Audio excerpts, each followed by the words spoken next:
हमारी संसद में विपक्ष आजकल रोज़ एक नया ड्रामा चालू कर देता है और विपक्ष को ये चीज़ समझ में नहीं आ रही कि ये जिस चीज़ पे राजनीति कर रहे हैं वो राजनीति सक्सेस नहीं है। अगर सक्सेस होती तो ये सत्ता में आते। ऐसे इनने बिहार में जातिगत जनगणना कराई। बिहार में जातिगत जनगणना कराने के बाद भी इनको कितनी सीटें मिली? भाई इनको अगर बिहार में जातिगत जनगणना कराने के बाद इनका जो फॉर्मूला है 90-95% पे पहुंच जाता है, तो उसके हिसाब से तो इनको 90-95% वोट मिल जाना चाहिए था और इनकी पूरी सीटें इनको मिल जानी चाहिए थी। बिहार की पूरी लोकसभा सीटें विपक्ष को मिल जानी चाहिए थी, मगर विपक्ष की हालत तो बहुत ज़्यादा ख़राब है। तो विपक्ष को अपनी राजनीति किस मुद्दे पे करना है, उसको अपने मुद्दे चेंज करना होंगे। इस देश में एक ही राजनीति चल सकती है अब, वो है हिंदुत्व की राजनीति। जाति की राजनीति अब इस देश में चलना पॉसिबल नहीं है। अगर इस देश में जो भी जाति की राजनीति करेगा वो अपनी राजनीतिक पृष्ठभूमि खो देगा। अब राहुल गांधी जी से जो है अनुराग ठाकुर ने बढ़िया जवाब दिया कि भाई जिसको अपनी जाति का पता नहीं है वो जाति का जनगणना के बारे में बात कर रहा है।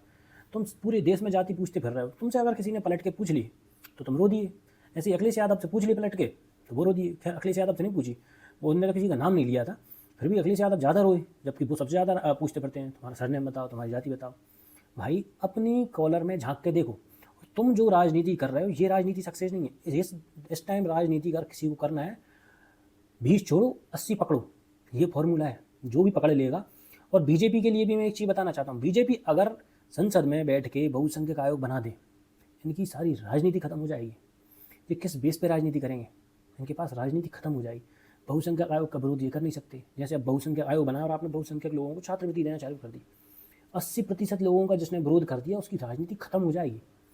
आप बच्चों को, बहुसंख्यक वर्ग के बच्चों को बहुसंख्यक के नाम से आप छात्रवृत्ति देना चालू कर दो। स्कूल कॉलेज के बच्चों को मंथली छात्रवृत्ति देना चालू करो आप। उससे बच्चों की पढ़ाई होगी, जब तक वो पढ़ते रहेंगे तब तक होगी। बस ये हमेशा जीवन भर के लिए आदत नहीं बनेगी और पढ़ाई बंद, छात्रवृत्ति बंद हो जाती है तो लोगों के प्रति, पढ़ाई के प्रति ज़्यादा वो रहेगा, मतलब रुझान बढ़ेगा और लोग ज़्यादा से ज़्यादा पढ़ाई पर फोकस कर पाएंगे। जिन लोगों के पास सुविधाएं कम होती हैं, आप तो बहुसंख्यक देखो, किसी भी कोई जाति में फर्क मत देखो, 10 लाख से कम आए, कम से कम बहुसंख्यक वर्ग के हर हिंदू बच्चे को 1000 रुपये महीना दो। आप जो पढ़ने वाले बच्चे हैं आप उनको 1000 रुपये महीना देना चालू कर दो। विपक्ष की राजनीति खत्म हो जाएगी और दुनिया की योजनाएं आप बंद कर दो, मनरेगा बंद कर दो, अनाज फ्री देना बंद कर दो और आवास देना बंद कर दो।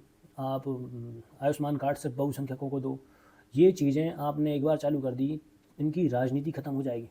और राहुल गांधी, इस तरह से तुम्हारी जो भाषा का स्तर है वो किसी भी तरह से एक नेता का नहीं है। और मैं एक चीज़ कहना चाहता हूँ, हमारे विपक्ष को, हमारे जो है दलित वर्ग की बहुत ज़्यादा चिंता होती है और ओबीसी की।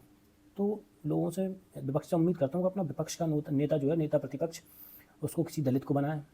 और कांग्रेस पार्टी के जो महासचिव होते हैं, महासचिव जैसे प्रियंका गांधी ऐसे और भी रहते हैं, तो इनको जो पद होते हैं वो दलितों को दिए जाएँ।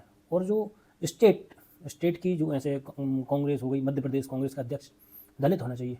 तो ये जो इनके स्टेट के अध्यक्ष हैं इनको दलित बनाओ, दलित और ओबीसी वर्ग से बनाओ। ये आप पूरे ज़्यादातर इसमें आप जिसको 3% को आप गाली देते रहते हो उसी वर्ग के बना के बैठे हो। और मैं तो कहता हूँ आप जो है दलितों को और ओबीसी को ही टिकट दो और किसी को टिकट ही मत दो अगर आपको जाति की राजनीति करनी है। तो अगर आप दलित, ओबीसी और अल्पसंख्यक की राजनीति करते हो तो आपके टिकट इन्हीं को देना चाहिए आपको, ठीक है? आपका एक भी टिकट इनसे बाहर नहीं जाना चाहिए। आपको अगर राजनीति करनी है तरीके से करो। बीजेपी को राजनीति करनी है, बहुसंख्यक आयोग बनाओ। अगर हिंदुत्व की राजनीति करना चाहते हो तो हिंदुओं के लिए एक आयोग बनाओ, योजना चलाओ। आपकी योजनाओं का लाभ सिर्फ और सिर्फ हिंदुओं को मिलना चाहिए। देखते हैं कैसी राजनीति करेंगे। इस देश की राजनीति को एक नई दिशा देनी पड़ेगी, जिस तरह से अब तक हो रहा है वैसे नहीं। और एक और टॉपिक, दिल्ली की जो हालत आज हो रही है, दिल्ली वालों फ्री की चीज़ ले लोगे, पता है जो वहाँ का प्रदूषण है उससे हर आदमी की लाइफ घट रही है। सबसे ज़्यादा इससे नुकसान होता है गरीब और मध्यम वर्ग को, क्योंकि बड़े आदमी जो पैसे वाले होते हैं वो तो अपने घर में एयर प्यूरीफायर लगा लेते हैं, कारों में घूमते हैं, उनको नुकसान नहीं होता है। अगर दिल्ली में कोई अच्छी सरकार होती जो फ्री के चक्कर में आपने बना रखी, देखो भाई वो पैसा चाहे वो इंफ्रास्ट्रक्चर पर खर्च कर ले, चाहे इलेक्ट्रिक गाड़ियों को सब्सिडी देने में कर ले, आपने वो पैसा यहाँ ले लिया, पैसा वही रहता है, आप उसे किस तरह से लेना चाहते हो। आपको ठंड के दिनों में भूख से परेशान होना पड़ता है, बरसात में बाढ़ से, और गर्मियों में ज़्यादा गर्मी पड़ रही है आजकल, वहाँ उससे परेशान होना पड़ता है। पानी की कमी होती है, टैंकरों के पीछे भागना पड़ता है। तो समझो बात को, या तो फ्री की चीज़ें लें, फ्री के लिए वोट करना बंद करो। इस देश में फ्री की जो राजनीति है वो सबसे ज़्यादा नुकसान गरीब और मध्यम वर्ग को ही पहुँचाएगी।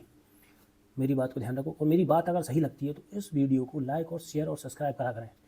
लोगों तक ज़्यादा से ज़्यादा पहुँचनी चाहिए। मुझे लोगों को जागरूक करना है, मेरा उद्देश्य लोगों को जागरूक करना है। धन्यवाद। जय श्री राम।